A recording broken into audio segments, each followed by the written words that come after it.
Hello everybody, my name is Brother Ming, and today we are going to be doing an extensive review of my Fire Emblem metal dice that I've designed in collaboration with 7 incredibly talented artists that I am friends with and know, and yeah, let's just get into it.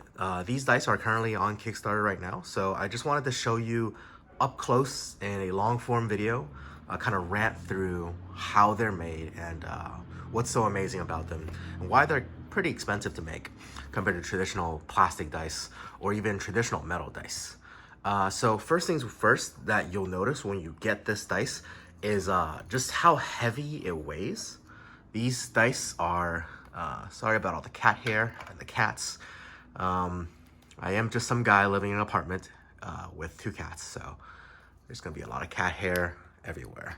All right, first things first is how heavy these dice are, right? So the first thing you'll notice, let's go ahead and turn on our scale. Aria here won't get in the way. So we've got our scale set to grams.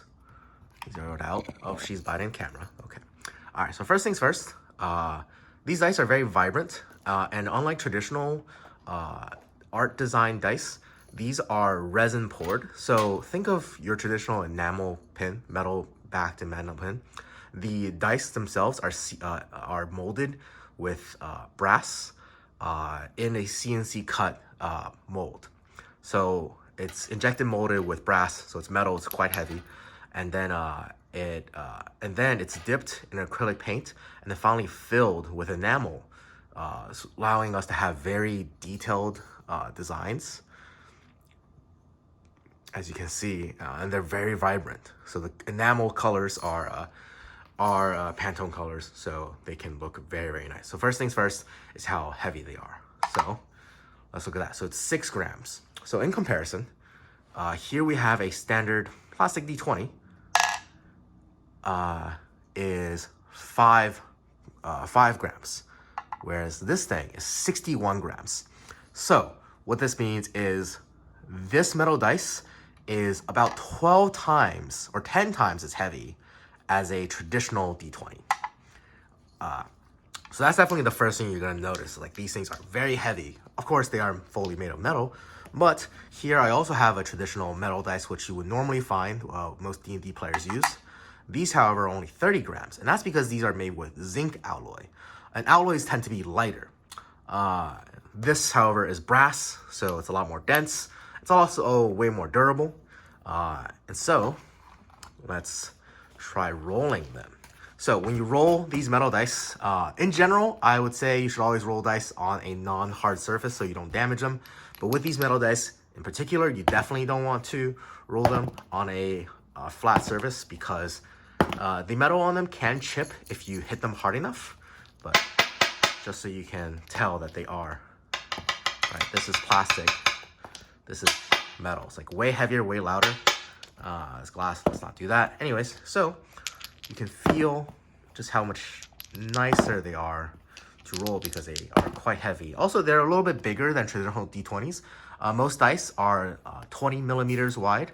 These dice are 22 millimeters wide, so they look a little bit more striking, and they are very cat friendly. Cats love them. So now that I've shown you that, let's go ahead and get all of the dice out so we can just roll them around for a bit so you can see just how nice and clanky they are.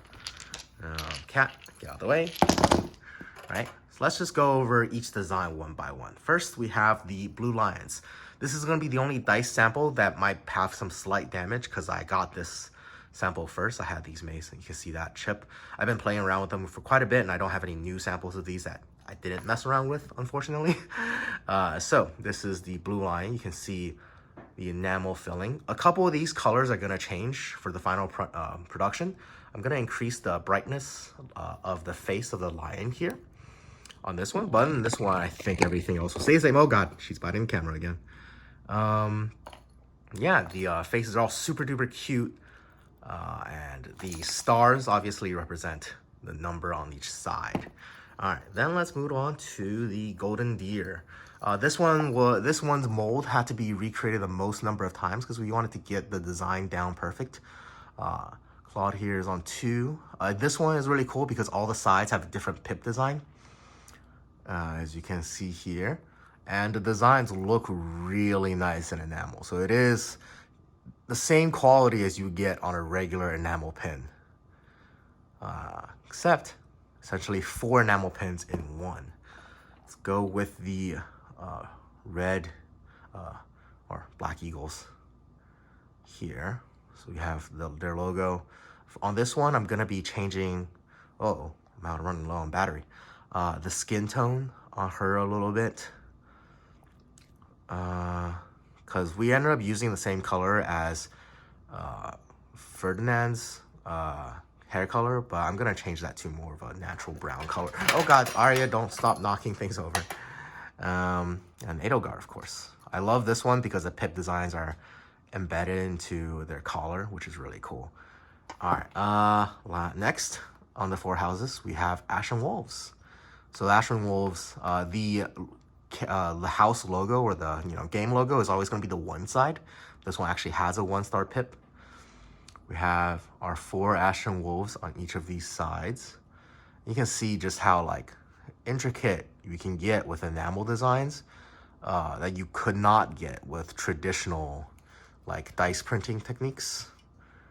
Because these aren't engraved, these are molded and then poured. And then of course this one has bylith to fill out the rest of the crew. And then we have these 2 Fates dice, which I think are really cool. This one is definitely the most intricate of the designs. They all come with flowers as pips, which look absolutely gorgeous. Look at that. Look at how good Sakura looks.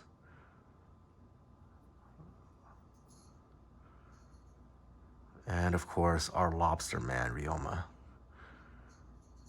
And then we have this one, which is the most minimalistic of the dice, which also look really nice with the pastel purple.